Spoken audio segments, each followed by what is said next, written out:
The last place I wanted to be was Frostnipistan. This one's wife. The mask slips again. Hello, I'm HG Tudor. This one's wife is a mid-range narcissist. This means that when she's interacting with people on a one-on-one basis, she has a veneer. When she's dealing with more than one person, to the outside world in effect, she operates with a facade.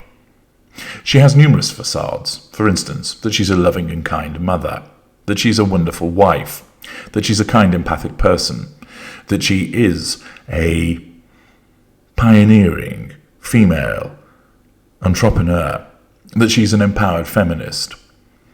All of these facades are utilized to enable her to better control people, because, as you know, control is central to what the narcissist requires. The facade is also utilized for the purposes of drawing fuel from people, and it can also be utilized with regard to additional residual benefits. For instance, if you portray a facade of being a kind and interesting person, people will be more likely to want to perhaps contract with you for the provision of goods and services, rather than if they found out that you're actually a horrible individual. Accordingly, many narcissists utilize facades.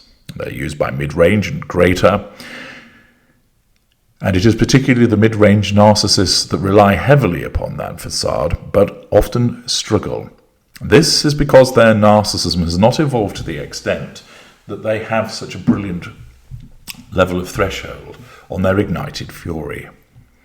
Ignited fury for mid-range narcissists can be both heated and cold. It lurks beneath the surface, ready to propel the narcissist to ensure that the self-defense mechanism is operating fully, to compel them to seek control, to draw fuel. Fury is the engine room of the narcissist, and if you'd like to understand more about what it means and how it affects you and the narcissist, I'd encourage you to read that book, Fury. You can get it from the Knowledge Vault or on Amazon. With the mid-range narcissist, this heated or cold ignited fury lurks beneath the surface. In some instances, it will manifest when there is nobody else around other than a victim. There, it doesn't matter that the heated fury or the cold fury comes to the fore. It's allowed to do so because it won't damage the facade. But where there's a public situation, the facade has to be maintained, for if it is not, then it proves a problem for the narcissist, because the heated ignited fury, for instance, or the cold ignited fury comes through, and then people will see what the narcissist is really like, and that will be problematic because it will lead to a further threat to control. But there are some instances where a threat to control is such that it will cause the facade to fracture. Sometimes it might even shatter, but more usually we see a sort of moment whereby it drops. Some people refer to it as the mask falling, but in effect what you're witnessing is a hole being punctured in the facade management, which often then follows a recovery. So you might get a glimpse of the death stare by the narcissist and then it goes away. Or you might, for instance, see the clenched jaw, or there might be a sudden issuing of a furious response, which is then brought back under control. Sometimes there'll be a disapproving look that is sent. And we've seen on numerous occasions how this happens with this one's wife, where her facade management struggles, basically through overuse, to keep that heated ignited fury or cold ignited fury under wraps. Quite simply, the facade management is under strain so often because of the repeated threats to control that exist, that threaten to bring the ignited fury to the fore, that the facade management is basically exhausted. Think of it as a person that's trying to hold back a dam of water, and they get tired, so that they slip, and a bit of the water suddenly comes through, and then they regain their composure and strength and hold it back. For this one's wife, it is similar. What happens is that because her facade management is not the best, and because she faces repeated threats to control, her disdain, her fury, her irritation often appears. And we have another instance that has arisen from her attendance at the Children's Hospital Los Angeles Gala, which provides us with further insight into the way that she behaves, not only in terms of her facade management and interactions with various people, but also a moment, and it's only a slight moment, where the mask slips. See if you can spot it. Here comes the footage. Sure. How old is he? Hi, how are you? What's your name? Nice to meet you, Marcus. How old are they? Oh, so really close to our kids, so 3 and 5. Oh, yeah. Take a picture? Of course. Here. You look so beautiful. You ready? Whoa. Oh, God. Yes, there we go. Oh my God. So Thank he's you. looking at me like, what you doing? Oh, have fun tonight, of course. Yeah. So there we have the footage. What you have, of course, is this one's wife, who's utilising a family of colour by way of character trait acquisition and facade management to have a photograph taken with them. You hear the interaction whereby she's asking the parents about their names, and then she remarks to this young child that is way past your bedtime. Rather condescending nature of this one's wife, as we would expect. That is the predictable response of the way that she behaves. Of course, she believes that she's being fun and interacting.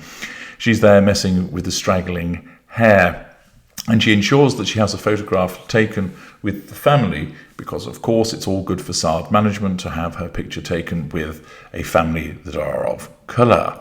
But you'll notice that as she stands there, you'll see that there is a moment when, as she's got what she wants, she looks at the child, and then it's immediately, the mask slips for that moment and is caught where the contempt that is really being felt for those around her exists. That her narcissism can't stand these individuals because she sees them as less than her. Remember, in the world of the narcissist, everything revolves around her. She is the most important person. She is the most talented, the most beautiful, the most intelligent.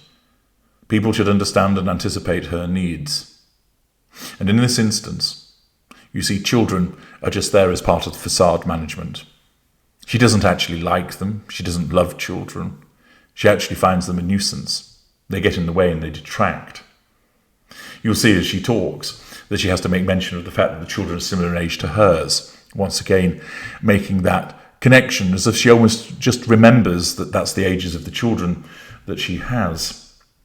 But you'll notice as the clip comes to its conclusion, you see that what's really going on is that she simply doesn't care, that she wants them away from her as soon as possible, that they are just there as appliances to be utilised by her. They're there for her convenience. And the facade of this friendly Duchess, who takes an interest in the children and remarks about, oh, it's past your bedtime, and takes an interest in the ages and just generally talking to the family, it's all an act. She's always acting because she doesn't give a rat's ass about them. In fact, she holds them in contempt. Her narcissism simply tolerates them because they serve a purpose for her. And as soon as that purpose has ended, namely, she has the photograph that is required to help her facade look good, you get that flash of the contempt as the facade slips just for a moment and the mask falls aside, revealing what truly is her beliefs.